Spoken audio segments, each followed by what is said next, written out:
ਹੋਏ ਪਿਆ ਸ਼ਰਨਾਏ।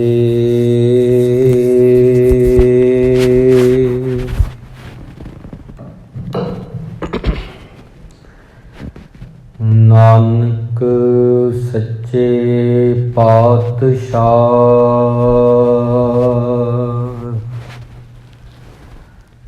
ਡੁੱਬਦਾ ਲਿਆ ਕਢਾਏ। ਨਾਨਕ ਸੱਚੇ ਪਾਤਸ਼ਾਹ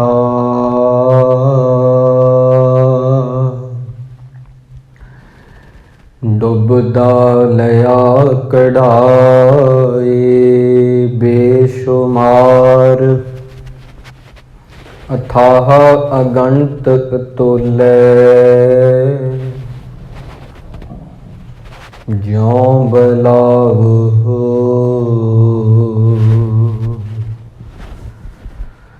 ਤਿਉ ਨਾਨਕ ਦਾਸ ਬੋਲੇ।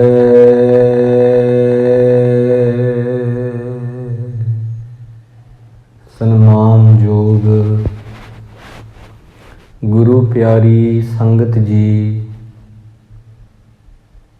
ਗੁਰਬਾਣੀ ਦੀ ਵਿਚਾਰ ਆਰੰਭ ਕਰੀਏ। ਉਸ ਤੋਂ ਪ੍ਰਥਮ ਸਾਰੇ ਹੀ ਪਿਆਰ ਦੇ ਨਾਲ ਆਖੋ ਜੀ, ਵਾਹਿਗੁਰੂ ਜੀ ਕਾ ਖਾਲਸਾ, ਵਾਹਿਗੁਰੂ ਜੀ ਕੀ ਫਤਿਹ। ਅੱਜ ਦਾ ਪਾਵਨ ਹੁਕਮਨਾਮਾ ਸ਼ਹੀਦਾਂ ਦੇ ਸਿਰਤਾਜ ਸ੍ਰੀ ਗੁਰੂ ਅਰਜਨ ਦੇਵ ਜੀ ਮਹਾਰਾਜ, ਉਹਨਾਂ ਦੀ ਰਸਨਾ ਤੋਂ ਗਾਇਨ ਕੀਤਾ ਹੈ, ਜੋ ਕਿ ਸੂਹੀ ਰਾਗ ਦੇ ਵਿੱਚ 741 ਅੰਗ ਤੋਂ ਆਰੰਭ ਹੋ ਕੇ 742 ਅੰਗ ਤੇ ਸੰਪੂਰਨ ਹੋ ਜਾਂਦਾ ਹੈ। ਗੁਰੂ ਅਰਜਨ ਦੇਵ ਜੀ ਮਹਾਰਾਜ ਨੇ ਇਸ ਸ਼ਬਦ ਦੇ ਵਿੱਚ ਗੁਰੂ ਤੋਂ ਸਦਕੇ ਹੋਣ ਲਈ ਆਖਿਆ ਹੈ, ਗੁਰੂ ਤੋਂ ਵਾਰੇ ਵਾਰੇ ਜਾਣ ਲਈ ਆਖਿਆ ਹੈ। ਦਿਨ 'ਚ 8 ਪਹਿਰ ਹੁੰਦੇ ਨੇ, 4 ਪਹਿਰ ਦਿਨੇ, ਰਾਤ ਨੂੰ 4 ਪਹਿਰ ਦਿਨੇ ਤੇ ਰਾਤ ਨੂੰ 8 ਪਹਿਰ ਬਣਦੇ ਨੇ। ਉਹਨਾਂ 8 ਪਹਿਰਾਂ ਦੇ ਵਿੱਚ ਗੁਰੂ ਜੀ ਨੂੰ ਚੇਤੇ ਕਰਨ ਲਈ ਆਖਿਆ ਹੈ। ਉਹਨੂੰ ਯਾਦ ਕਰਨਾ ਚਾਹੀਦਾ ਹੈ ਜਿਹੜਾ ਸਾਰਿਆਂ ਦੇ ਦਿਲਾਂ ਦੀ ਜਾਣਦਾ ਹੈ। ਇਹ ਕੇਂਦਰੀ ਭਾਵ ਆ। ਸੋ ਆਓ ਵਿਚਾਰੀਏ ਇਸ ਸ਼ਬਦ ਨੂੰ। ਸੂਹੀ ਮਹੱਲਾ ਪੰਜਵਾ। ਰਾਗ ਹੈ ਸੂਹੀ, ਮਹੱਲਾ ਪੰਜਵਾਂ ਤੋਂ ਭਾਵ ਪੰਜਵੇਂ ਗੁਰੂ ਦੀ ਬਾਣੀ ਆ, ਗੁਰੂ ਅਰਜਨ ਦੇਵ ਜੀ ਦੀ। ਗੁਰ ਆਪਣੇ ਉਪਰ ਬਲ ਜਾਈਐ, ਇੱਥੋਂ ਪਹਿਲੀ ਪੰਗਤੀ ਤੋਂ ਆਰੰਭਤਾ ਹੋਈ ਆ। ਗੁਰ ਆਪਣੇ, ਆਪਣੇ ਆਪਣੇ ਗੁਰੂ ਤੋਂ ਉਪਰ ਬਲ ਜਾਈਐ। ਆਪਣੇ ਗੁਰੂ ਤੋਂ ਵਾਰੇ ਵਾਰੇ ਜਾਓ, ਸਦਕੇ ਜਾਓ। 8 ਪਹਿਰ ਹਰ ਹਰ ਜਸ ਗਾਈਐ। ਦਿਨ 'ਚ 4 ਪਹਿਰ ਹੁੰਦੇ ਨੇ, ਰਾਤ ਦੇ 4 ਪਹਿਰ ਹੁੰਦੇ ਨੇ, ਤੇ ਇਹਨਾਂ ਦੇ ਵਿੱਚ ਵਾਹਿਗੁਰੂ ਜੀ ਤੋਂ ਸਦਕੇ ਜਾਣਾ ਕਰੋ ਜੀ, ਇਹ ਕਹਿ ਰਹੇ ਨੇ ਗੁਰੂ ਸਾਹਿਬ ਜੀ। ਇਸ ਕਰਕੇ ਇਹ ਜਿਹੜੇ 8 ਪਹਿਰ ਨੇ, 9 ਤੋਂ 12 3-3 ਘੰਟਿਆਂ ਦੇ ਪਹਿਰ ਹੁੰਦੇ ਨੇ। 12 ਤੋਂ 3, 3 ਤੋਂ 6, 6 ਤੋਂ 9, ਫਿਰ ਰਾਤ ਦਾ ਜਿਹੜਾ ਪਹਿਲਾ ਪਹਿਰ ਆ 9 ਤੋਂ 12 ਤੇ 12 ਤੋਂ 3, 3 ਤੋਂ 6, 6 ਤੋਂ 9। ਇਸ ਕਰਕੇ ਜਿਹੜੇ ਪਹਿਰ ਨੇ ਇਹਨਾਂ ਦੇ ਵਿੱਚ ਵਾਹਿਗੁਰੂ ਜੀ ਨੂੰ ਭੁਲਾ ਨਾ ਸਿੱਖਾ, ਗੁਰੂ ਨੂੰ ਸਦਾ ਹੀ ਚੇਤੇ ਰੱਖ। ਐਸੇ ਮਾਲਕ ਨੂੰ ਯਾਦ ਕਰ ਜਿਹਦੀ ਪਹੁੰਚ ਤੇਰੇ ਦਿਲ ਤੱਕ ਆ। ਸਿਮਰੋ ਸੋ ਪ੍ਰਭ ਆਪਣਾ ਸੁਆਮੀ, ਸਗਲ ਘਟਾ ਕਾ ਅੰਤਰਜਾਮੀ। ਦੇਖੋ, ਤੁਹਾਡੀ ਪਹੁੰਚ, ਮੇਰੀ ਪਹੁੰਚ, ਜਦੋਂ ਆਪਾਂ ਕਿਸੇ ਨੂੰ ਮਿਲਦੇ ਹਾਂ ਪਹਿਲੀ ਵਾਰ, ਉਹਦੇ ਕੱਪੜਿਆਂ ਤੱਕ ਹੁੰਦੀ ਆ। ਅਸੀਂ ਕਿਸੇ ਦੇ ਪਹਿਨੇ ਹੋਏ ਕੱਪੜਿਆਂ ਤੋਂ ਅੰਦਾਜ਼ਾ ਲਾਉਂਦੇ ਹਾਂ ਇਹ ਅਮੀਰ ਹੋਵੇਗਾ ਜਾਂ ਗਰੀਬ ਹੈ। ਜਿੰਨਾ ਸਮਾਂ ਉਹ ਨਹੀਂ ਬੋਲਦਾ, ਬੰਦੇ ਦੇ ਕੱਪੜੇ ਬੋਲਦੇ ਆ, ਇਨਸਾਨ ਦੇ ਕੱਪੜੇ ਬੋਲਦੇ ਆ, ਚਾਹੇ ਉਹ ਇਸਤਰੀ ਆ ਚਾਹੇ ਉਹ ਮਰਦ ਆ। ਪਹਿਲਾਂ ਅਸੀਂ ਅੰਦਾਜ਼ਾ ਕੱਪੜਿਆਂ ਤੋਂ ਲਾਉਂਦੇ ਹਾਂ, ਫਿਰ ਜਦੋਂ ਗੱਲਬਾਤ ਹੁੰਦੀ ਉਹਦੇ ਨਾਲ ਕੋਈ ਵੀ ਬੰਦਾ, ਫਿਰ ਅੰਦਾਜ਼ਾ ਉਹਦੀ ਬੋਲ ਬਾਣੀ ਤੋਂ ਲਾਉਂਦੇ ਹਾਂ ਕਿ ਮਿਠਾਸ ਵਾਲਾ ਹੈ, ਕੜਤਣ ਵਾਲਾ ਹੈ, ਫਿੱਕਾ ਹੈ ਜਾਂ ਕੌੜਾ ਹੈ। ਪਹਿਲਾਂ ਬੰਦੇ ਦੇ ਕੱਪੜੇ ਬੋਲਦੇ ਨੇ, ਜਦੋਂ ਤੱਕ ਉਹ ਨਹੀਂ ਬੋਲਦਾ। ਫਿਰ ਜਦੋਂ ਉਹ ਬੋਲਦਾ ਫਿਰ ਉਹਦੇ ਕੱਪੜੇ ਪਿੱਛੇ ਰਹਿ ਜਾਂਦੇ ਆ, ਫਿਰ ਉਹਦੀ ਲਿਆਕਤ ਬੋਲਦੀ ਆ, ਫਿਰ ਆਪਾਂ ਉਹਦੇ ਨਾਲ ਵਰਤਾਵਾ ਕਰਦੇ ਆ, ਫਿਰ ਉਹਦੇ ਕਰਮ ਬੋਲਦੇ ਨੇ। ਗੁਰੂ ਸਾਹਿਬ ਨੂੰ ਇੰਨੀਆਂ ਚੀਜ਼ਾਂ ਦੀ ਪੜਚੋਲ ਕਰਨ ਦੀ ਲੋੜ ਨਹੀਂ ਹੁੰਦੀ। ਗੁਰੂ ਦੀ ਪਹੁੰਚ ਸਾਡੇ ਦਿਲ ਤੱਕ ਹੁੰਦੀ ਆ, ਸਾਡੀ ਪਹੁੰਚ ਇੱਕ ਦੂਜਿਆਂ ਦੇ ਕੱਪੜੇ ਤੱਕ ਹੁੰਦੀ ਆ, ਬੋਲ ਬਾਣੀ ਤੱਕ ਹੁੰਦੀ ਆ। ਕਰਮਾਂ ਦੀ ਉਹ ਵੀ ਤਾਂ ਪਛਾਣ ਆਉਂਦੀ ਆ ਜਦੋਂ ਉਹ ਕਰਮ ਕਰ ਦਿੰਦਾ ਕੋਈ। ਜੇ ਉਹ ਸੋਚ ਰਿਹਾ ਉੱਥੇ ਤੱਕ ਸਾਡੀ ਪਹੁੰਚ ਨਹੀਂ ਹੁੰਦੀ। ਜਦੋਂ ਉਹ ਆਪਦੀ ਸੋਚਣੀ ਨੂੰ ਕਰਮ ਦੇ ਦੇਗਾ, ਉਦੋਂ ਆਪਾਂ ਕਹਿੰਦੇ ਹਾਂ ਸਾਡੀ ਪਹੁੰਚ ਆ ਉਹਦੇ ਤੱਕ, ਕਿ ਉਹਨੇ ਉਹ ਕੀਤਾ, ਉਹ ਪ੍ਰਗਟ ਕਰਤਾ। ਲੁਕਿਆ ਕਰਮ ਸੋਚੀ ਚੀਜ਼ ਨੂੰ ਕਰਕੇ ਦਿਖਾਤਾ, ਫਿਰ ਸਾਨੂੰ ਪਤਾ ਲੱਗਦਾ। ਗੁਰੂ ਸਾਹਿਬ ਜੀ ਦੀ ਪਹੁੰਚ ਸਾਡੇ ਦਿਲਾਂ ਤੱਕ ਹੈ। ਇਸ ਕਰਕੇ ਕਿਹਾ ਜਾਂਦਾ ਕਿ ਬਾਹਰੋਂ ਕੱਪੜੇ ਸਾਫ਼ ਰੱਖੋ, ਬੜੀ ਜ਼ਰੂਰੀ ਆ ਸਰੀਰ ਦੀ ਸਫਾਈ, ਪਰ ਉਸ ਤੋਂ ਵੀ ਜ਼ਿਆਦਾ ਜ਼ਰੂਰੀ ਹੈ ਦਿਲ ਦੀ ਸਫਾਈ, ਹਿਰਦੇ ਦੀ ਸਫਾਈ, ਮਨ ਦੀ ਸਫਾਈ। ਕਿਉਂ? ਗੁਰੂ ਦੀ ਪਹੁੰਚ ਉੱਥੇ ਤੱਕ ਆ, ਗੁਰੂ ਸਾਹਿਬ ਜੀ ਦੀ ਪਹੁੰਚ ਉੱਥੇ ਤੱਕ ਹੈ ਕਿ ਅਸੀਂ ਕੀ ਸੋਚਦੇ ਹਾਂ। ਕਈ ਵਾਰੀ ਅਸੀਂ, ਸਾਡੇ ਕੋਈ ਲਾਗੇ ਬੈਠਾ, ਅਸੀਂ ਕਿਸੇ ਬਾਰੇ ਬੁਰਾ ਸੋਚੀ ਜਾਂਦੇ ਹਾਂ, ਉਹਨੂੰ ਨਹੀਂ ਪਤਾ। ਕਈ ਵਾਰੀ ਕੋਈ ਸਾਡੇ ਬਾਰੇ ਬੁਰਾ ਸੋਚੀ ਜਾਂਦਾ, ਰਹਿੰਦਾ ਸਾਡੇ ਨਾਲ, ਸਾਨੂੰ ਨਹੀਂ ਪਤਾ ਲੱਗਦਾ। ਜਦੋਂ ਉਹ ਸੋਚੀ ਚੀਜ਼ ਨੂੰ ਕਰਮ ਦਿੰਦਾ ਕਿਸੇ ਦਿਨ, ਉਦੋਂ ਅਸੀਂ ਕਹਿੰਦੇ ਹਾਂ ਤੇਰੇ ਮਨ 'ਚ ਇਹ ਸੀ। ਇਹ ਬੰਦਿਆਂ ਦੀਆਂ ਗੱਲਾਂ ਨੇ, ਪਰ ਪਰਮਾਤਮਾ ਦੇ ਗੁਰੂ ਤਾਂ ਜਾਣਦਾ ਕਿ ਕੀ ਆ ਸਾਡੇ ਅੰਦਰ ਚੱਲਦਾ। ਇਸ ਕਰਕੇ ਤੁਸੀਂ ਆਪਣੀ ਸੋਚ ਨੂੰ ਸਹੀ ਰੱਖਣਾ ਹੁੰਦਾ ਹੈ, ਕਿਉਂਕਿ ਗੁਰੂ ਦੀ ਪਹੁੰਚ ਉੱਥੇ ਪਹੁੰਚਦੀ ਹੈ। ਗੁਰੂ ਸਾਹਿਬ ਜਾਣਦੇ ਨੇ। ਇੱਕ ਸਾਖੀ ਬੜੀ ਪਿਆਰੀ ਆ, ਪੂਰੇ ਧਿਆਨ ਨਾਲ ਸੁਣਿਓ। 20-25 ਮਿੰਟ ਆਪਾਂ ਲਾਉਣੇ ਹੁੰਦੇ ਆ, ਕਿਉਂਕਿ ਭਾਈ ਸਾਹਿਬ ਜੀ ਕੀਰਤਨ ਕਰਦੇ, ਆਪਾਂ ਉਹਨਾਂ ਨੂੰ ਵੱਧ ਸਮਾਂ ਦੇ ਰਹੇ ਹਾਂ, ਤੇ 20-25 ਮਿੰਟ ਹੁੰਦੇ ਨੇ। ਪੂਰੇ ਧਿਆਨ ਦੇ ਨਾਲ ਸੁਣਿਆ ਕਰੋ ਪਿਆਰਿਓ। ਇਹ ਉਹ ਗੱਲਾਂ ਨੇ ਜਿਹੜੀਆਂ ਬਾਜ਼ਾਰ 'ਚੋਂ ਨਹੀਂ ਮਿਲਣੀਆਂ। ਸੌਦਾ ਮਿਲ ਜੂਗਾ, ਬੜੀਆਂ ਚੀਜ਼ਾਂ ਮਿਲ ਜਾਣਗੀਆਂ, ਕਾਰ ਵੀ ਮਿਲ ਜੂਗੀ ਬਾਜ਼ਾਰ 'ਚੋਂ, ਮੋਟਰਸਾਈਕਲ, ਸਾਰਾ ਸਾਜੋ ਸਮਾਨ, ਪਹਿਨਣ ਵਾਲਾ, ਇਹ ਨਹੀਂ ਮਿਲਣਾ ਜੀ। ਇਹ ਮਹਿੰਗਾ ਹੈ ਸੌਦਾ, ਇਹ ਤਾਂ ਨਹੀਂ ਮਿਲਣਾ, ਇਹ ਹਰ ਜਗ੍ਹਾ ਨਹੀਂ ਹੈਗਾ, ਇਹਦੀ ਕੀਮਤ ਬੜੀ ਆ। ਗੁਰੂ ਗੋਬਿੰਦ ਸਿੰਘ ਜੀ ਮਹਾਰਾਜ ਨੰਦੇੜ ਗਏ, ਹਜੂਰ ਸਾਹਿਬ ਜੀ ਜਿਹਨੂੰ ਆਪਾਂ ਕਹਿੰਦੇ ਆ, ਹਜੂਰ ਕੇ ਪਾਸ। 5 ਤਖਤਾਂ ਵਿੱਚੋਂ ਇੱਕ ਤਖਤ ਸਾਡਾ ਸੱਚਖੰਡ ਸ੍ਰੀ ਹਜੂਰ ਸਾਹਿਬ। ਸ੍ਰੀ ਗੁਰੂ ਗੋਬਿੰਦ ਸਿੰਘ ਜੀ ਮਹਾਰਾਜ ਹਜੂਰ ਸਾਹਿਬ ਗਏ, ਨੰਦੇੜ ਦੀ ਧਰਤੀ ਤੇ ਗਏ, ਤੇ ਔਰੰਗਜ਼ੇਬ ਦਾ ਪੁੱਤਰ ਉੱਥੇ ਬਹਾਦਰ ਸ਼ਾਹ ਮਿਲਣ ਆਇਆ, ਗੁਰੂ ਸਾਹਿਬ ਜੀ ਨੂੰ ਮਿਲਣ ਆਇਆ। ਕਹਿਣ ਲੱਗਾ ਗੁਰੂ ਜੀ ਨੂੰ ਕੀ ਦਈਏ, ਕੀ ਤੋਹਫਾ ਦਿਆਂ। ਤੇ ਇੱਕ ਨਗੀਨਾ ਸੀ ਉਹਦੇ ਪਾਸ, ਕੀਮਤੀ ਰਾਜਾ ਸੀ ਉਸ ਸਮੇਂ ਦਾ। ਗੁਰੂ ਸਾਹਿਬ ਜੀ ਨੇ ਬਣਾਇਆ ਸੀ ਉਹਨੂੰ, ਗੁਰੂ ਸਾਹਿਬ ਜੀ ਨੇ ਬਖਸ਼ਿਸ਼ਾਂ ਕਰਕੇ ਬਣਾਇਆ ਸੀ। ਤੇ ਕਹਿੰਦਾ ਗੁਰੂ ਸਾਹਿਬ ਜੀ ਨੂੰ ਕੀ ਦੇ ਦਿਆਂ ਜੀ। ਤੇ ਇੱਕ ਨਗੀਨਾ ਲੈ ਕੇ ਆਇਆ, ਬੜਾ ਕੀਮਤੀ ਪੱਥਰ। ਉਹਨਾਂ ਜ਼ਮਾਨਿਆਂ 'ਚ ਉਹਦੀ ਕੀਮਤ ਲੱਖਾਂ ਰੁਪਈਏ ਸੀ। ਨਗੀਨਾ ਲੈ ਕੇ ਆਇਆ ਨਾਲ। ਜਦੋਂ ਘਰ ਤੋਂ ਲੈ ਕੇ ਤੁਰਿਆ ਤੇ ਮਨ 'ਚ ਆ ਗਿਆ, ਗੁਰੂ ਗੋਬਿੰਦ ਸਿੰਘ ਜੀ ਨੂੰ ਅੱਜ ਤੱਕ ਇੰਨੀ ਕੀਮਤੀ ਚੀਜ਼ ਕਿਸੇ ਨੇ ਨਹੀਂ ਦਿੱਤੀ ਹੋਣੀ। ਮਨ 'ਚ ਗੱਲ ਆ ਗਈ, ਆਪਾਂ ਕਹਿ ਰਹੇ ਹਾਂ ਸਗਲ ਘਟਾ ਕਾ ਅੰਤਰਜਾਮੀ। ਜਦੋਂ ਘਰ ਤੋਂ ਤੁਰਿਆ ਨਾ ਆਪਣੇ ਮਹਿਲਾਂ ਤੋਂ, ਦਿਲ 'ਚ ਖਿਆਲ ਆ ਗਿਆ ਕਿ ਗੁਰੂ ਸਾਹਿਬ ਜੀ ਕੋਲ ਤਾਂ ਇੰਨੀ ਮਹਿੰਗੀ ਚੀਜ਼ ਹੋਣੀ ਨਹੀਂ, ਜਾਂ ਕਿਸੇ ਨੇ ਦਿੱਤੀ ਨਹੀਂ ਹੋਣੀ ਅੱਜ ਤੱਕ। ਆ ਗਿਆ ਗੁਰੂ ਸਾਹਿਬ ਜੀ ਗੋਦਾਵਰੀ ਦੇ ਕੰਢੇ ਖੜੇ ਸਨ ਉਦੋਂ। ਗੋਦਾਵਰੀ ਉੱਥੇ ਨਦੀ ਵਗਦੀ ਆ, ਤੇ ਉਹਦੇ ਲਾਗੇ ਖੜੇ ਸੀ ਗੁਰੂ ਸਾਹਿਬ ਜੀ। ਤੇ ਆਇਆ, ਸਤਿਗੁਰੂ ਜੀ ਦਾ ਹਾਲ ਚਾਲ ਪੁੱਛਿਆ, ਤੇ ਉਹ ਨਗੀਨਾ, ਕੀਮਤੀ ਪੱਥਰ ਭਾਵ ਉਹਦਾ ਨਾਮ ਨਗੀਨਾ ਸੀ, ਉਹ ਮਹਾਰਾਜ ਨੂੰ ਦਿੱਤਾ। ਗੁਰੂ ਸਾਹਿਬ ਜੀ ਨੂੰ ਜਦੋਂ ਫੜਾਇਆ ਨਾ, ਸਾਹਿਬ ਜੀ ਨੇ ਇੱਦਾਂ ਹੱਥ ਦੇ ਵਿੱਚ ਫੜ ਕੇ ਦੇਖਿਆ ਤੇ ਵਗਾ ਕੇ ਨਦੀ 'ਚ ਮਾਰਿਆ। ਨਾਲ ਵਗਦੀ ਸੀ ਗੋਦਾਵਰੀ, गोदावरी दे कंढे ते खड़े सी, वगा के मारिया। ते बहादुर शाह कहन लगा ना कि गुरु साहब ने की कीता। शंका आ गया, शक हो गई पैदा। इन्ना कीमती महंगा पत्थर मैं दिता जिहदा ਲੱਖਾਂ रुपइया मुल आ। उदों ਲੱਖਾਂ रुपइया मुल सी। लगदा गुरु नूं समझ नहीं कोई। गुरु ने एक आम पत्थर समझ के इहनूं नदी च सुੱਟਤਾ। इन्हां नूं पता नहीं कि यह नगीना है, ये पत्थर कीमती आ। गुरु साहब जी समझ गए उहदे मन की बात। गुरु की पहुँच, इत्थों आपां गल शुरू कीती सी। गुरु की पहुँच मन तक हुंदी है। साडे की सोचते हैं सोचण तक हुंदी है। गुरु की पहुँच साडे मन तक हुंदी है। वो मन च सोची जाता कि गुरु ये की कीता, गुरु गोबिंद सिंह जी ने ये की कीता, एक आम पत्थर समझ के सुੱਟਤਾ। ये तां गल ना बनी, मन च सोची जाता। गुरु साहब जी नूं फिर कह ही दिता। पहला बंदा सोचता है, फिर इंसान कुछ करता है। सोचे तो बिना नहीं कुछ करता। तां ही कहने आ जिहदी सोच सही हो जूगी उहदे कर्म सही हो जाणगे।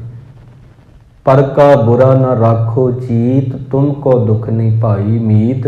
कहन लगा बहादुर शाह गुरु साहब जी नूं कि गुरु साहब जी ये बड़ा कीमती आ जी पत्थर, शायद तुहानूं पता नहीं, शायद तुसीं अणजाण हो, तुहानूं इन्हां लालां दी इन्हां पत्थरां दी समझ नहीं लगदा, तां ही तुसीं इहनूं पत्थर समझ के नदी च वगा के सुੱਟਿਆ।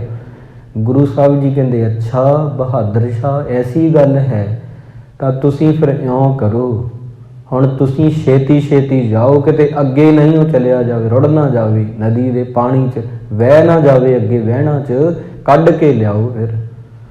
ਤੇ ਉਹ ਗੋਡੇ ਗੋਡੇ ਪਾਣੀ ਸੀ। ਬਹਾਦਰ ਸ਼ਾਹ ਆਪ ਹੀ ਗਿਆ, ਇਤਿਹਾਸ ਦੱਸਦਾ ਆਪ ਹੀ ਗਿਆ। ਗੋਡੇ ਗੋਡੇ ਪਾਣੀ, ਵਕਤ ਦਾ ਹੁਕਮਰਾਨ ਰਾਜਾ ਸੀ। ਤੇ ਹੁਣ ਪੱਥਰ ਹੀ ਪੱਥਰ ਹੁੰਦੇ ਨੇ ਨਦੀ 'ਚ, ਹੋਰ ਵੀ ਪੱਥਰ ਹੁੰਦੇ ਨੇ। ਤੇ ਉਹ ਲੱਭ ਰਿਹਾ ਜਿੱਥੇ ਕੁ ਸੁੱਟਿਆ ਸੀ ਮਹਾਰਾਜ ਨੇ ਅੰਦਾਜ਼ੇ ਦੇ ਨਾਲ। ਵਿੱਚ ਜਾ ਕੇ ਜਦੋਂ ਪੱਥਰ ਚੁੱਕੇ ਨੇ ਆਪਣੇ ਨਗੀਨੇ ਨੂੰ ਲੱਭਣ ਲਈ, ਉਹ ਪੱਥਰ ਜਿਹੜਾ ਮਹਾਰਾਜ ਨੂੰ ਦਿੱਤਾ, ਉੱਥੇ ਜਿੰਨੇ ਪੱਥਰਾਂ ਦੀ ਬੁੱਕ ਭਰ ਕੇ ਬਾਹਰ ਕੱਢੇ, ਉਹ ਸਾਰੇ ਹੀ ਨਗੀਨੇ ਪ੍ਰਤੀਤ ਹੋਏ। ਉਹ ਹਰ ਇੱਕ ਪੱਥਰ ਨਗੀਨਾ, ਕੋਈ ਲਾਲ, ਇੰਨੇ ਕੀਮਤੀ ਪ੍ਰਤੀਤ ਹੋ ਰਿਹਾ ਬਹਾਦਰ ਸ਼ਾਹ ਨੂੰ। ਤੇ ਫਿਰ ਉਹਨੇ ਬੁੱਕ ਭਰਿਆ। ਉਹਨੂੰ ਲੱਗਾ ਵੀ ਸ਼ਾਇਦ ਮੈਨੂੰ ਵਹਿਮ ਆ। ਫਿਰ ਭਰਿਆ ਇੱਕ ਬੁੱਕ, ਫਿਰ ਭਰਿਆ ਇੱਕ ਬੁੱਕ, ਸਾਰੇ ਨਗੀਨੇ। ਫਿਰ ਬਾਹਰ ਆ ਗਿਆ ਪਾਣੀ 'ਚੋਂ। ਕਹਿੰਦਾ ਜਿਹਦੀ ਨਿਗਾਹ, ਬਹਾਦਰ ਸ਼ਾਹ ਦੇ ਬੋਲ ਨੇ, ਜਿਹਦੀ ਨਿਗਾਹ ਇੱਕ ਪੱਥਰ ਨੂੰ ਬੇਸ਼ਕੀਮਤੀ ਬਣਾ ਸਕਦੀ ਆ, ਜੇ ਉਹਦੀ ਨਿਗਾਹ ਇਨਸਾਨ ਤੇ ਪੈ ਜੇ, ਇਨਸਾਨ ਵੀ ਪੱਥਰ ਦਿਲਾ, ਉਹ ਵੀ ਹੀਰਾ ਬਣ ਜਾਏਗਾ। ਉਹਦਾ ਜਨਮ ਵੀ ਹੀਰੇ ਜੈਸਾ ਹੋ ਜਾਏਗਾ, ਜਿਹੜਾ ਗੁਰੂ ਸਾਹਿਬ ਜੀ ਦੇ ਕੋਲ ਨਿਮਰਤਾ ਨਾਲ ਆਵੇਗਾ। ਮੈਂ ਸੋਚਦਾ ਸੀ ਗੁਰੂ ਨੂੰ ਸਮਝ ਨਹੀਂ ਤੇ ਵਗਾ ਕੇ ਸੁੱਟਤਾ ਨਦੀ ਵਿੱਚ, ਪਰ ਗੁਰੂ ਕੋਲ ਤਾਂ ਨਗੀਨੇ ਹੀ ਨਗੀਨੇ ਨੇ। ਅੱਜ ਉੱਥੇ ਗੁਰਦੁਆਰਾ ਨਗੀਨਾ ਘਾਟ ਬਣਿਆ ਹੋਇਆ, ਗੁਰਦੁਆਰਾ ਸਾਹਿਬ ਉੱਥੇ ਬਣਿਆ ਗੋਦਾਵਰੀ ਦੇ ਕੰਢੇ, ਪਿੱਛੇ ਉਹਦੇ ਗੋਦਾਵਰੀ ਵਗਦੀ ਆ, ਸੰਗਤਾਂ ਜਾਂਦੀਆਂ ਨੇ ਤੇ ਉੱਥੇ ਮਹਾਰਾਜ ਨੇ ਕੌਤਕ ਕੀਤਾ। ਕਹਿਣ ਦਾ ਭਾਵ ਇਹ ਸੀ ਮੇਰੇ ਸਾਖੀ ਦਾ ਇਹ ਮਨੋਰਥ ਕੀ ਆ, ਗੁਰੂ ਦੀ ਪਹੁੰਚ ਸਾਡੇ ਦਿਲਾਂ ਤੱਕ ਆ। ਸਿਮਰੋ ਸੋ ਪ੍ਰਭ ਆਪਣਾ ਸੁਆਮੀ, ਸਗਲ ਘਟਾ ਕਾ ਅੰਤਰ ਜਾਮੀ। ਗੁਰੂ ਸਾਹਿਬ ਜੀ ਨੂੰ ਚੇਤੇ ਕਰੋ, ਕਿਉਂਕਿ ਉਹਨਾਂ ਦੀ ਪਹੁੰਚ ਤੁਹਾਡੇ ਦਿਲਾਂ ਤੱਕ ਆ। ਘਟ ਘਟ ਕੇ ਅੰਤਰ ਕੀ ਜਾਣਤ, ਭਲੇ ਬੁਰੇ ਕੀ ਪੀਰ ਪਛਾਣਤ। ਬੰਦਾ ਬੰਦੇ ਨੂੰ ਬੇਵਕੂਫ ਬਣਾ ਸਕਦਾ, ਮਨ 'ਚ ਕੁਝ ਹੋਰ ਰੱਖ ਕੇ, ਮੂੰਹ ਤੇ ਉਹਦੀ ਵਡਿਆਈ ਕਰਕੇ, ਮਨ 'ਚ ਬੁਰਾ ਸੋਚ ਕੇ, ਮੂੰਹ ਤੋਂ ਉਹਦੀ ਸੋਭਾ ਕਰਕੇ ਗੁਰੂ ਨੂੰ ਬੇਵਕੂਫ ਨਹੀਂ ਬਣਾਇਆ ਜਾ ਸਕਦਾ। ਗੁਰੂ ਸਾਹਿਬ ਜੀ ਨੂੰ ਨਹੀਂ ਇੱਦਾਂ ਕਰ ਸਕਦਾ ਕੋਈ। ਇਸ ਕਰਕੇ ਗੁਰੂ ਸਾਹਿਬ ਜੀ ਨੇ ਆਖਿਆ, ਬਹਾਦਰ ਸ਼ਾਹ ਤੈਨੂੰ ਇਹ ਨਗੀਨੇ ਦੀ ਤਾਂ ਪਛਾਣ ਹੈ ਪੱਥਰ, ਪਰ ਤੈਨੂੰ ਆਪਣੇ ਜਨਮ ਦੀ ਪਛਾਣ ਨਹੀਂ। ਇਹ ਵੀ ਤਾਂ ਨਗੀਨਾ ਹੀ ਆ। ਹੀਰੇ ਜੈਸਾ ਜਨਮ ਹੈ ਕੌਡੀ ਬਦਲੇ ਜਾਏ। ਇਸ ਕਰਕੇ ਉਹ ਦੁਨੀਆ 'ਚ ਇਹੋ ਜਿਹੇ ਬੰਦੇ ਬਹੁਤ ਨੇ, ਇਹੋ ਜਿਹੇ ਇਨਸਾਨ ਬਹੁਤ ਆ ਜਿਨ੍ਹਾਂ ਨੂੰ ਹੀਰਿਆਂ ਦੀ ਪਰਖ ਨਹੀਂ ਕੋਈ।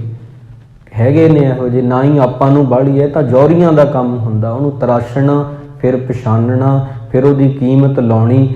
ਪਰ ਦੁਨੀਆ ਦੇ ਵਿੱਚ ਕੋਈ ਕੋਈ ਹੁੰਦਾ, ਜੌਹਰੀ ਹੋਣਗੇ, ਬੜੇ ਹੋਣਗੇ, ਪਰ ਇਹ ਕਰੋੜਾਂ ਪਿੱਛੇ ਕੋਈ ਹੁੰਦਾ ਬਹਾਦਰ ਸ਼ਾਹ ਜਿਹਨੂੰ ਆਪਣੇ ਜਨਮ ਦੀ ਸਮਝ ਆਉਂਦੀ ਆ ਕਿ ਇਹ ਵੀ ਹੀਰਾ ਹੀ ਆ, ਹੀਰਿਆਂ ਤੋਂ ਵੀ ਘੱਟ ਨਹੀਂ। ਫਿਰ ਉਹਦੇ ਅੰਦਰੋਂ ਹੌਂਕੇ ਨਿਕਲਦੇ ਨੇ, ਫਿਰ ਉਹਦੇ ਅੰਦਰੋਂ ਹਾਏ ਨਿਕਲਦੀ ਆ, ਬਿਰਹਾ ਪੈਦਾ ਹੁੰਦਾ। ਫਿਰ ਉਹਨੂੰ ਪਤਾ ਲੱਗਦਾ ਮੈਂ ਤਾਂ ਅਜਾਈ ਗਵਾਰਿਆਂ, ਚਰਨ ਕਮਲ ਸਿਉ ਲਾਗੀ ਪ੍ਰੀਤ, ਸਾਚੀ ਪੂਰਨ ਨਿਰਮਲ ਰੀਤ। ਵਾਹਿਗੁਰੂ ਦੇ ਚਰਨਾਂ ਕਮਲਾਂ ਨਾਲ ਜਦੋਂ ਪ੍ਰੀਤ ਲੱਗ ਜਾਂਦੀ ਆ, ਉਦੋਂ ਜਨਮ ਜਿਹੜਾ ਹੁੰਦਾ ਉਹਦਾ ਸਹੀ ਮੁੱਲ ਪੈਂਦਾ, ਉਦੋਂ ਸਹੀ ਭਾਵ ਵਿਕਦਾ ਉਹ। ਇਸ ਕਰਕੇ ਕਬੀਰ ਸਾਹਿਬ ਜੀ ਕਹਿੰਦੇ ਇੱਕ ਦਿਨ ਮੈਂ ਤੁਰਿਆ ਜਾ ਰਿਹਾ ਸੀ, ਉਹਨਾਂ ਦੀ ਵੀ ਇੱਕ ਸਾਖੀ ਬੜੀ ਪਿਆਰੀ ਆ। ਤੁਰਿਆ ਜਾ ਰਿਹਾ ਸੀ, ਇੱਕ ਸੌਦਾ ਵਿਕਦਾ ਦੇਖਿਆ ਮੈਂ, ਸੀ ਹੀਰਾ ਵਿਕ ਗਿਆ ਕੌਡੀਆਂ ਦੇ ਭਾਅ। ਕਬੀਰ ਸਾਹਿਬ ਜੀ ਕਹਿੰਦੇ ਸੌਦਾ ਬੜਾ ਮਹਿੰਗਾ ਸੀ, ਮੈਨੂੰ ਉਹ ਸੌਦੇ ਦੀ ਸਮਝ ਸੀ, ਉਹ ਚੀਜ਼ ਦੀ, ਉਸ ਵਸਤੂ ਦੀ ਪਰਖ ਸੀ ਉਹ ਕਰੋੜਾਂ ਦੀ, ਵਿਕੀ ਜਾਂਦੀ ਸੀ ਕੌਡੀਆਂ ਦੇ ਭਾਅ। ਕਬੀਰ ਕਹਿੰਦੇ ਨੇ ਭਗਤ ਜੀ ਆਪਣੇ ਸ਼ਲੋਕਾਂ ਦੇ ਵਿੱਚ, ਐਸਾ ਅਚੰਭਾ ਦੇਖਿਆ ਹੀਰਾ ਹਾਟ ਵਿਕਾਏ। ਹੀਰਾ ਹੱਟੀ ਤੇ ਵਿਕਦਾ ਵੇਖਿਆ, ਬਣਜਨ ਹਾਰੇ ਬਾਹਰਾ, ਕੌਡੀ ਬਦਲੇ ਜਾਏ। ਉਹ ਵਪਾਰੀ ਨੂੰ ਸਮਝ ਨਹੀਂ ਸੀ, ਵੇਚਣ ਵਾਲੇ ਨੂੰ ਉਹਨੇ ਕੌਡੀਆਂ ਦੇ ਭਾਅ ਦੇ ਦਿੱਤਾ, ਖਰੀਦਣ ਵਾਲੇ ਨੇ ਵੀ ਖਰੀਦ ਲਿਆ। ਖਰੀਦਣ ਵਾਲੇ ਨੇ ਤਾਂ ਖਰੀਦਣਾ ਹੀ ਸੀ, ਵੇਚਣ ਵਾਲੇ ਨੂੰ ਪਤਾ ਨਹੀਂ ਸੀ ਕਿ ਇਹ ਤਾਂ ਹੀਰਾ ਹੈ, ਉਹਨੇ ਕੌਡੀਆਂ ਦੇ ਭਾਅ ਵੇਚਦਾ। ਏਕ ਅਚੰਭੋ ਦੇਖਿਓ ਕਬੀਰ, ਹੀਰਾ ਹਾਟ ਵਿਕਾਏ, ਬਣਜਨ ਹਾਰੇ ਬਾਹਰਾ, ਕੌਡੀ ਬਦਲੇ ਜਾਏ। ਇਹ ਹੈਰਾਨੀ ਵਾਲੀ ਗੱਲ ਹੋ ਗਈ। ਕਬੀਰ ਸਾਹਿਬ ਜੀ ਦੇ ਸਾਹਮਣੇ ਵੈਸੇ ਆਪਾਂ ਉਹ ਗੱਲ ਕਰੀਏ, ਜੇ ਕੋਈ ਊਂ ਹੀਰਾ ਹੋਵੇ ਨਾ, ਮੰਨ ਲਓ ਕੋਹੇ-ਨੂਰ ਆ, ਕੋਹੇ-ਨੂਰ ਵਿਕਦਾ ਹੋਵੇ ਤੇ ਉਹ ਵਿਕ ਜੇ ਕੌਡੀਆਂ ਦੇ ਭਾਅ, ਉਦੋਂ ਨਹੀਂ ਕਬੀਰ ਸਾਹਿਬ ਦੀ ਆਹ ਨਿਕਲੇਗੀ, ਉਹਦੇ ਨਹੀਂ ਉਹ ਹਾਏ ਕਹਿਣਗੇ, ਉਹ ਕਹਿਣਗੇ ਤਾਂ ਵਪਾਰ ਆ ਦੁਨਿਆਵੀ। ਜਦੋਂ ਜਨਮ ਉਹਨਾਂ ਸਾਹਮਣੇ ਕਿਸੇ ਦਾ ਕੌਡੀਆਂ ਦੇ ਭਾਅ ਵਿਕਦਾ, ਉਦੋਂ ਕਹਿੰਦੇ ਨੇ ਮੇਰੀ ਆਹ ਨਿਕਲ ਗਈ। ਉਦੋਂ ਕਹਿੰਦੇ ਨੇ ਉਹ ਕਿ ਇੰਨਾ ਅਮੋਲਕ ਜਨਮ ਕਿਸੇ ਦਾ ਬੇਅਰਥਾ ਚਲਿਆ ਗਿਆ, ਕੌਡੀਆਂ ਦੇ ਭਾਅ ਵਿਕ ਗਿਆ। ਤੇ ਕਹਿੰਦੇ ਮੈਂ ਤਾਂ ਹੈਰਾਨ ਸੀ ਕਿ ਇੰਨਾ ਕੀਮਤੀ ਇਹ ਦੇਹ ਆ, ਜਿਹੜੀ ਦੇਹ ਆ, ਭਈ ਪ੍ਰਾਪਤ ਮਾਨੁਖ ਦਿਉ ਹਰੀਆ। ਲੋਕ ਇਹਨੂੰ ਕਿੰਨਾ ਵਿਗਾੜ ਦਿੰਦੇ ਆ, ਕਿੰਨੀਆਂ ਗਲਤ ਚੀਜ਼ਾਂ ਰੱਖਦੇ ਆ।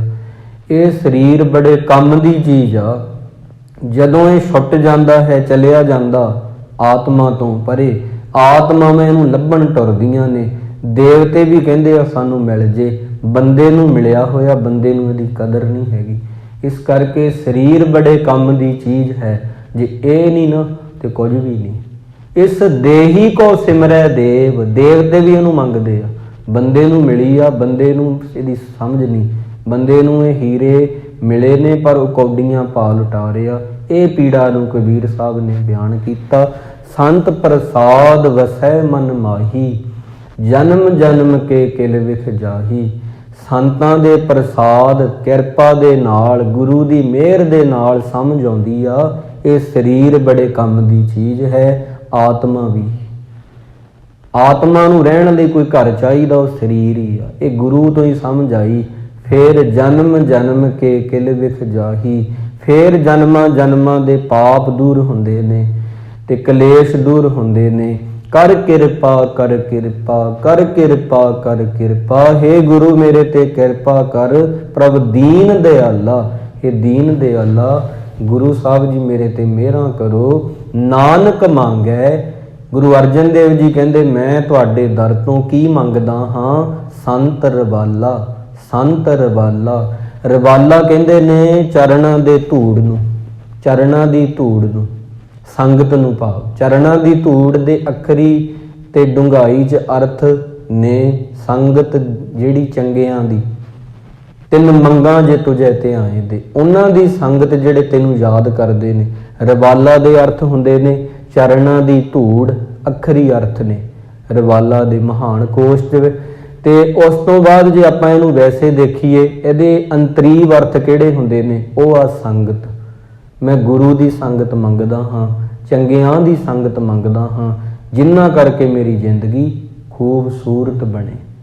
ਸਤ ਸੰਗਤ ਜਿਹੜੀ ਗੁਰੂ ਦੀ ਸੰਗਤ ਆ, ਜਿੱਥੇ ਸੱਚ ਬਾਰੇ ਕਿਹਾ ਜਾਂਦਾ ਉਹ ਸੰਗਤ ਮੰਗਦਾ ਹਾਂ। ਇਸ ਕਰਕੇ ਗੁਰੂ ਸਾਹਿਬ ਜੀ ਦੀ ਪਹੁੰਚ ਸਾਡੇ ਦਿਲਾਂ ਤੱਕ ਹੁੰਦੀ ਆ। ਸਗਲ ਘਟਾ ਕਾ ਅੰਤਰ ਜਾਮੀ, ਦਿਲਾਂ ਤੱਕ ਹੁੰਦੀ ਆ ਸਾਡੇ ਪਹੁੰਚ ਗੁਰੂ ਮਹਾਰਾਜ ਦੀ। ਤਾਂ ਆਪਦੇ ਮਨ ਨੂੰ ਸਾਫ਼ ਰੱਖੋ, ਮਨ ਨੂੰ ਪਾਕ ਰੱਖੋ। ਇਸ ਕਰਕੇ ਇੱਕ ਨਾ ਕਹਾਣੀ ਲਿਖੀ ਸੀ ਕਿਸੇ ਸੂਫੀ ਫਕੀਰ ਨੇ, ਬੜੀ ਸੋਹਣੀ ਆ। ਕਹਿੰਦੇ ਇੱਕ ਦਿਨ ਪਰਮਾਤਮਾ ਨੇ ਸਭਾ ਸਜਾਈ, ਇੱਦਾਂ ਸਭਾ ਸਜੀ ਹੋਈ, ਬਹੁਤ ਉਹਦੇ ਵਿੱਚ ਇਕੱਠ, ਤੇ ਹਰ ਇੱਕ ਜੀ ਜੰਤ ਉੱਥੇ ਮੌਜੂਦ। ਰੱਬ ਨੇ ਉਸ ਦਿਨ ਕਹਿੰਦੇ ਸਲਾਹ ਕੀਤੀ ਕਿ ਮੈਂ ਦੁਨੀਆ ਤਾਂ ਬਣਾ ਦਿੱਤੀ ਆ, ਪਰ ਮੈਂ ਹੁਣ ਕਿੱਥੇ ਲੁਕਾਂ, ਮੇਰਾ ਵੀ ਕੋਈ ਟਿਕਾਣਾ ਹੋਵੇ। ਕੁਝ ਪੰਛੀ ਕਹਿਣ ਲੱਗੇ ਇਉਂ ਕਰੋ ਪਹਾੜਾਂ 'ਚ ਲੁਕ ਜਾਓ। ਬਾਜ ਨੇ ਆਖਿਆ ਜੀ ਆਓ ਪਹਾੜਾਂ 'ਚ ਚੱਲੋ, ਮੈਂ ਵੀ ਉੱਥੇ ਉੱਡਦਾ ਉੱਪਰ ਚੋਟੀਆਂ ਦੇ, ਤੁਸੀਂ ਪਹਾੜਾਂ 'ਚ ਰਹਿ ਲਿਓ ਜਾਂ ਅਸਮਾਨ ਵਿੱਚ ਰਹਿ ਲਿਓ। ਪਰਮਾਤਮਾ ਨੇ ਕਿਹਾ ਨਹੀਂ, ਉੱਥੇ ਵੀ ਨਹੀਂ ਰਹਾਂਗਾ, ਉੱਥੇ ਮੈਨੂੰ ਲੋਕ ਲੱਭ ਲੈਣਗੇ, ਛੇਤੀ ਸੌਖਾ ਹੋ ਜਾਏਗਾ, ਮਨੁੱਖ ਮੈਨੂੰ ਲੱਭ ਲਏਗਾ। ਫਿਰ ਇੱਕ ਬੋਟ ਬੋਲਿਆ ਤੁਸੀਂ ਦਰਖਤਾਂ 'ਤੇ ਰਹਿ ਪਓ ਜੀ। ਉਹ ਕਹਿੰਦੇ ਨਹੀਂ, ਇੱਥੇ ਤੱਕ ਵੀ ਇਨਸਾਨ ਦੀ ਪਹੁੰਚ ਹੋ ਜਾਏਗੀ। ਬਹੁਤ ਚੀਜ਼ਾਂ ਪੁੱਛੀਆਂ, ਕਿਸੇ ਨੇ ਆਖਿਆ ਚੰਦਰਮਾ 'ਤੇ ਰਹੋ, ਕਿਸੇ ਨੇ ਆਖਿਆ ਸੂਰਜ ਵਿੱਚ ਰਹਿ ਪਓ। ਉਹ ਕਹਿੰਦੇ ਨਹੀਂ, ਇੱਥੇ ਵੀ ਇਨਸਾਨ ਆ ਜਾਏਗਾ। ਕਰ ਕਰਾ ਕੇ ਜਿਹੜੀ ਗੱਲ ਨਿਬੜੀ ਸਭਾ ਦੇ ਵਿੱਚ, ਤੇ ਉਹ ਕਹਿਣ ਲੱਗੇ ਮੈਨੂੰ ਪਤਾ ਲੱਗ ਗਿਆ ਮੈਂ ਕਿੱਥੇ ਰਹਾਂਗਾ। ਤਾਂ ਸਾਰੇ ਪੰਛੀ ਜਾਨਵਰ ਪੁੱਛਦੇ ਨੇ ਕਿੱਥੇ ਜੀ? ਕਹਿੰਦੇ ਇਨਸਾਨ ਦੇ ਦਿਲ ਵਿੱਚ ਰਹਾਂਗਾ, ਹਰ ਮਨੁੱਖ ਦੇ ਅੰਦਰ ਰਹਾਂਗਾ।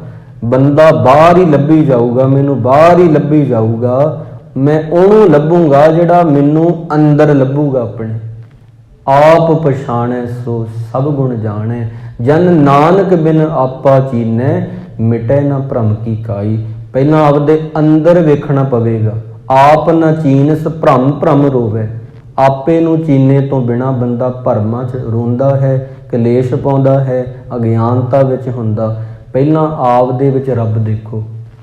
ਦੁਨੀਆ 'ਚ ਰੱਬ ਤਾਂ ਨਹੀਂ ਦਿਖਦਾ, ਆਪਾਂ ਕਹਿੰਦੇ ਰੱਬ ਹਰ ਜਗ੍ਹਾ ਦਿਖਦਾ, ਕਿਉਂ ਨਹੀਂ? ਬੰਦੇ ਨੇ ਕਦੇ ਆਪਦੇ 'ਚ ਹੀ ਨਹੀਂ ਦੇਖਿਆ। ਪਹਿਲਾਂ ਆਪਣੇ ਆਪ 'ਚ ਕਹੋ ਮੇਰੇ 'ਚ ਰੱਬ ਵਸਦਾ, ਮੈਂ ਗਲਤ ਕੰਮ ਨਹੀਂ ਕਰਨੇ। ਫਿਰ ਮਾਂ ਪਿਓ 'ਚ ਦਿਖੇਗਾ, ਫਿਰ ਭੈਣ ਭਰਾਵਾਂ 'ਚ ਦਿਖੇਗਾ, ਫਿਰ ਹੌਲੀ ਹੌਲੀ ਪਿੰਡ ਵਿੱਚ, ਫਿਰ ਸ਼ਹਿਰ ਵਿੱਚ, ਫਿਰ ਕਣ ਕਣ ਵਿੱਚ, ਫਿਰ ਸਾਰੇ ਬ੍ਰਹਿਮੰਡ ਵਿੱਚ ਦਿਖੇਗਾ। ਯਾਤਰਾ ਆਪਦੇ ਤੋਂ ਸ਼ੁਰੂ ਹੋਊਗੀ, ਕਿਸੇ ਤੋਂ ਨਹੀਂ ਹੋਵੇਗੀ। ਇਸ ਕਰਕੇ ਨਾ ਗੁਰੂ ਸਾਹਿਬ ਨਾਲ ਪਿਆਰ ਬਣਾਓ ਪਿਆਰਿਓ। ਹਮੇਸ਼ਾ ਹੀ ਗੁਰੂ ਮਹਾਰਾਜ ਤਾਂ ਸਾਡਾ ਭਲਾ ਚਾਹੁੰਦੇ ਨੇ, ਸਾਡੇ ਲਈ ਇੰਨੀ ਸੋਹਣੀ ਬਾਣੀ ਦੇ ਦਿੱਤੀ ਆ, ਕੀਰਤਨ ਹੈ, ਕਥਾ ਹੈ, ਹੋਰ ਬੰਦੇ ਨੂੰ ਕੀ ਚਾਹੀਦਾ ਹੈ? ਪੈਸੇ ਤਾਂ ਆਉਂਦੇ ਜਾਂਦੇ ਰਹਿੰਦੇ ਨੇ, ਇਹ ਤਾਂ ਆ ਗਏ ਚਲੇ ਗਏ, ਆ ਗਏ ਚਲੇ ਗਏ। ਤੇ ਛੇਵੇਂ ਪਾਤਸ਼ਾਹ ਜੀ ਦੀ ਇੱਕ ਸਾਖੀ ਬੜੀ ਪਿਆਰੀ ਕਹਿ ਕੇ ਸਮਾਪਤੀ ਆ। ਗੁਰੂ ਹਰਗੋਬਿੰਦ ਸਾਹਿਬ ਜੀ ਦੇ ਨਾਲ ਬੜੀ ਸੈਨਾ ਸੀ, ਬੜੀ ਸੈਨਾ ਮਹਾਰਾਜ ਦੇ ਨਾਲ। ਹਰ ਮਹਿਲ ਦੀ ਆਪਣੀ ਆਪਣੀ ਮਹਾਰਾਜ ਨੇ ਆ ਕੇ ਹਰ ਸਰੀਰ ਵਿੱਚ ਵੱਖ ਵੱਖ ਚੋਜ ਕੀਤੇ ਆ। ਨਾਲ ਗੁਰੂ ਸਾਹਿਬ ਜੀ ਦੇ ਸਾਹਿਬਜ਼ਾਦੇ, ਨਾਲ ਗੁਰੂ ਸਾਹਿਬ ਜੀ ਦਾ ਪਰਿਵਾਰ ਜਾ ਰਹੇ ਨੇ। ਤੇ ਇੱਕ ਫਕੀਰ ਝੁੱਗੀ ਚੋਂ ਬਾਹਰ ਆ ਗਿਆ ਜੀ। ਫਕੀਰ ਝੁੱਗੀ ਚੋਂ ਬਾਹਰ ਆ ਕੇ ਕਹਿੰਦਾ ਇੰਨਾ ਲਸ਼ਕਰ, ਇੰਨਾ ਲਸ਼ਕਰ। ਕਹਿੰਦੇ ਕੌਣ? ਕਹਿੰਦੇ ਛੇਵੇਂ ਗੁਰੂ ਨਾਨਕ ਜਾ ਰਹੇ ਆ। ਤੇ ਇਹ ਉਦੋਂ ਆਖਦੇ ਸੀ ਹਿੰਦੂਆਂ ਦੇ ਗੁਰੂ ਜਾ ਰਹੇ ਆ, ਸਿੱਖਾਂ ਦੇ ਗੁਰੂ ਜਾ ਰਹੇ ਆ। ਤਾਂ ਤੇ ਇਸ ਕਰਕੇ ਬਾਹਰ ਆ ਕੇ ਝੌਂਪੜੀ 'ਚ ਉੱਚੀ ਆਵਾਜ਼ ਦਿੱਤੀ ਉਹਨੇ, ਬਹੁਤ ਉੱਚੀ ਬੋਲਿਆ। ਕਹਿੰਦਾ ਹਿੰਦੂ ਕੀ ਫਕੀਰ ਕੀ, ਹਿੰਦੂ ਕੀ ਫਕੀਰ ਕੀ, ਦੌਲਤ ਕੀ ਤੇ ਫਕੀਰ ਕੀ, ਇਸਤਰੀ ਕੀ ਤੇ ਫਕੀਰ ਕੀ। ਗੁਰੂ ਮਹਾਰਾਜ ਨੂੰ ਕਹਿਣ ਲੱਗੇ ਭਾਵ ਹਿੰਦੂ ਫਕੀਰ ਨਹੀਂ ਹੋ ਸਕਦੇ, ਉਹ ਮੁਸਲਮਾਨ ਸੀ ਆਪ। ਮੁਸਲਮਾਨਾਂ 'ਚ ਹੀ ਰੱਬ ਕਰਨ ਵਾਲੇ, ਅੱਲਾ ਅੱਲਾ ਅੱਲਾ ਜਪਣ ਵਾਲੇ ਹੁੰਦੇ ਨੇ, ਤੇ ਹਿੰਦੂਆਂ 'ਚ ਨਹੀਂ ਹੋ ਸਕਦੇ। ਤੇ ਫਿਰ ਉਹ ਕਹਿਣ ਲੱਗੇ ਆ ਜਿਹਨੇ ਵਿਆਹ ਕਰਵਾ ਲਿਆ ਉਹ ਫਕੀਰ ਕਾਹਦਾ? ਗੁਰੂ ਸਾਹਿਬ ਜੀ ਦੀਆਂ ਸ਼ਾਦੀਆਂ ਹੋਈਆਂ ਸੀ ਨਾ। ਤੇ ਫਿਰ ਕਹਿਣ ਲੱਗੇ ਵਿਆਹ ਕਰਾਉਣ ਵਾਲੇ ਫਕੀਰ ਨਹੀਂ ਹੋ ਸਕਦੇ, ਇਸਤਰੀ ਕੀ ਤੇ ਫਕੀਰ ਕੀ, ਦੌਲਤ ਕੀ ਤੇ ਫਕੀਰ ਕੀ, ਪੁੱਤਰ ਕੀ ਤੇ ਫਕੀਰ ਕੀ। ਇਹਦੇ ਨਿਆਣੇ ਹੋਣਗੇ ਉਹ ਸੰਤ ਨਹੀਂ ਹੋ ਸਕਦਾ, ਉਹਦੀ ਸੋਚਣੀ ਸੀ। ਗੁਰੂ ਸਾਹਿਬ ਜੀ ਨੇ ਘੋੜੇ ਦੀਆਂ ਬਾਂਗਾਂ ਖਿੱਚੀਆਂ, ਕਹਿੰਦੇ ਫਕੀਰ ਜੀ ਸੁਣੋ ਜੀ, ਸੁਣੋ ਜੀ, ਪਿਆਰ ਦੇ ਨਾਲ ਸੁਣੋ ਜੀ। ਉਹ ਇਹ ਕਹਿ ਕੇ ਨਹੀਂ, ਸੁਣੋ ਜੀ। ਕਹਿੰਦੇ ਗੁਰੂ ਸਾਹਿਬ ਜੀ ਕਹਿੰਦੇ ਦੌਲਤ ਗੁਜਰਾਨ, ਦੌਲਤ ਗੁਜਰਾਨ ਆ, ਇਹ ਸਾਡੇ ਕੋਲ ਆਈ ਚਲਾਈ ਚਲਾਉਣ ਵਾਸਤੇ ਰੱਖੀ ਹੋਈ ਆ, ਅਸੀਂ ਕਿਸੇ ਦੇ ਅੱਗੇ ਹੱਥ ਨਹੀਂ ਅੱਡਦੇ। ਦੌਲਤ ਗੁਜਰਾਨ ਇਸਤਰੀ ਈਮਾਨ, ਤੁਸੀਂ ਕਹਿੰਦੇ ਹੋ ਵਿਆਹ ਕਰਵਾ ਲਿਆ ਤੇ ਉਹਦੇ ਨਾਲ ਕੀ ਹੋਵੇਗਾ ਜੀ? ਫਿਰ ਬੰਦੇ ਦਾ ਧਿਆਨ ਜਿਹੜਾ ਹੈ, ਜੇ ਵਿਆਹ ਨਾ ਕਰਾਵੇ ਉਹ ਸੰਤ ਆ, ਤੇ ਜਿਹੜਾ ਵਿਆਹ ਕਰਾ ਲੇ ਉਹ ਸੰਤ ਨਹੀਂ ਹੋ ਸਕਦਾ। ਇਹ ਤਾਂ ਕੋਈ ਤੁਕ ਨਾ ਬਣੀ। ਇਸ ਕਰਕੇ ਵਿਆਹ ਕਰਵਾਇਆ ਹੈ, ਸ਼ਾਦੀਆਂ ਕਰਵਾਈਆਂ ਨੇ, ਵਿਆਹ ਕਰਾ ਕੇ ਵੀ ਸੰਤ, ਕਿਉਂਕਿ ਇਸਤਰੀ ਬੰਦੇ ਦਾ ਈਮਾਨ ਹੁੰਦੀ ਆ। ਜਦੋਂ ਵਿਆਹ ਹੋ ਜਾਂਦਾ ਅੱਧੀ ਵਾਸ਼ਨਾ ਬੰਦੇ ਦੀ ਖਤਮ ਹੋ ਜਾਂਦੀ ਆ, ਉਹ ਜੋ ਮਨ 'ਚ ਖਿਆਲ ਚੱਲਦੇ ਨੇ ਖਤਮ ਹੋ ਜਾਂਦੇ ਨੇ। ਇਸ ਕਰਕੇ ਗੁਰੂ ਸਾਹਿਬ ਜੀ ਕਹਿੰਦੇ ਦੌਲਤ ਗੁਜਰਾਨ ਇਸਤਰੀ ਈਮਾਨ ਪੁੱਤਰ ਨਿਸ਼ਾਨ। ਪੁੱਤਰ ਜਿਹੜੇ ਵੰਸ਼ ਦਾ ਅੱਗੇ ਨਿਸ਼ਾਨ ਹੁੰਦੇ ਨੇ, ਉਹ ਦੱਸਦੇ ਨੇ ਕਿ ਪੀੜ੍ਹੀ ਕਿੱਦਾਂ ਕਿੱਦਾਂ ਚੱਲੀ। ਫਿਰ ਕਹਿੰਦੇ ਕਿਹੜੇ ਚੱਕਰਾਂ 'ਚ ਪਏ ਹੋ, ਤੇ ਜਿਹੜੇ ਫਕੀਰ ਹੁੰਦੇ ਨੇ ਨਾ ਹਿੰਦੂ ਨਾ ਮੁਸਲਮਾਨ, ਨਾ ਤਾਂ ਫਕੀਰ ਹਿੰਦੂ ਹੁੰਦੇ ਨੇ ਨਾ ਮੁਸਲਮਾਨ ਹੁੰਦੇ ਨੇ, ਉਹ ਸਭ ਦੇ ਸਾਂਝੇ ਹੁੰਦੇ ਨੇ। ਇਸ ਕਰਕੇ ਇਕੱਲੇ ਹਿੰਦੂਆਂ ਦੇ ਗੁਰੂ ਥੋੜ੍ਹੀ ਨੇ, ਆਪਾਂ ਕਹਿ ਦਿੰਦੇ ਹਾਂ ਸਿੱਖਾਂ ਦੇ ਗੁਰੂ, ਇਹ ਅਸੀਂ ਕਹਿ ਦਿੰਦੇ ਹਾਂ ਗੁਰੂ ਸਾਹਿਬ ਸਭ ਦੇ ਸਾਂਝੇ ਆ, ਇਕੱਲੇ ਸਿੱਖਾਂ ਦੇ ਗੁਰੂ ਨਹੀਂ ਹੈਗੇ। ਮੁਸਲਮਾਨਾਂ ਦੇ ਵੀ ਉਨੇ ਹੀ ਆ, ਹਿੰਦੂਆਂ ਦੇ ਵੀ ਉਨੇ ਹੀ ਆ, ਸਿੱਖਾਂ ਦੇ ਵੀ ਉਨੇ ਹੀ ਆ, ਬੋਧੀਆਂ ਦੇ ਵੀ ਉਨੇ ਹੀ ਆ, ਪਾਰਸੀਆਂ ਦੇ ਵੀ ਉਨੇ ਹੀ ਆ, ਸਭ ਦੇ ਭਾਈ ਉਨੇ ਹੀ ਆ। ਇਸ ਕਰਕੇ ਉਹ ਫਕੀਰ ਨੂੰ ਆਖਿਆ ਸੀ ਦੌਲਤ ਗੁਜਰਾਨ, ਇਹ ਤਾਂ ਆਉਂਦੀ ਜਾਂਦੀ ਰਹਿੰਦੀ ਹੈ, ਇਹਦਾ ਕੀ ਆ? ਇਹ ਤਾਂ ਆ ਗਈ ਚਲੀ ਗਈ, ਆ ਗਈ ਚਲੀ ਗਈ। ਅਸਲੀ ਚੀਜ਼ ਤਾਂ ਬਾਣੀ ਆ, ਅਸਲੀ ਚੀਜ਼ ਤਾਂ ਕੀਰਤਨ ਆ, ਅਸਲੀ ਚੀਜ਼ ਤਾਂ ਕਥਾ ਹੈ ਪਿਆਰੇ ਦੀ। ਅੱਜ ਦੇ ਦੀਵਾਨ ਵਿੱਚ ਇਤਨਾ ਹੀ। ਗੁਰੂ ਸਾਹਿਬ ਜੀ ਦੀ ਸ਼ਾਨ ਬੜੀ ਉੱਚੀ ਹੈ, ਬੋਲਦੇ ਆ ਇੱਕ ਨਹੀਂ, ਬਹੁਤ ਬਹੁਤ ਭੁੱਲਾਂ ਹੋ ਗਈਆਂ ਹਨ।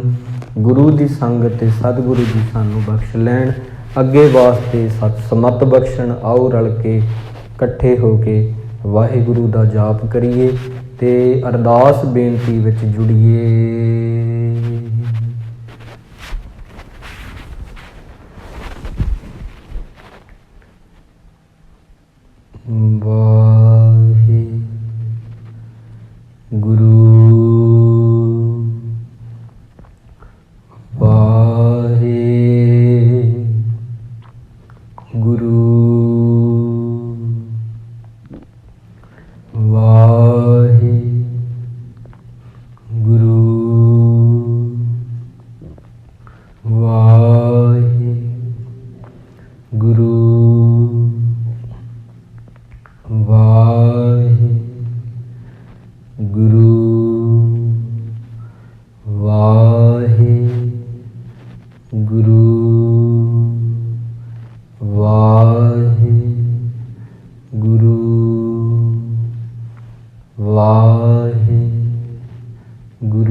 ਦੇਹੋ ਸੱਜਣ ਅਸੀਸੜੀਆਂ, ਜੋ ਹੋਵੇ ਸਾਹਿਬ ਸਿਉ ਮੇਲ।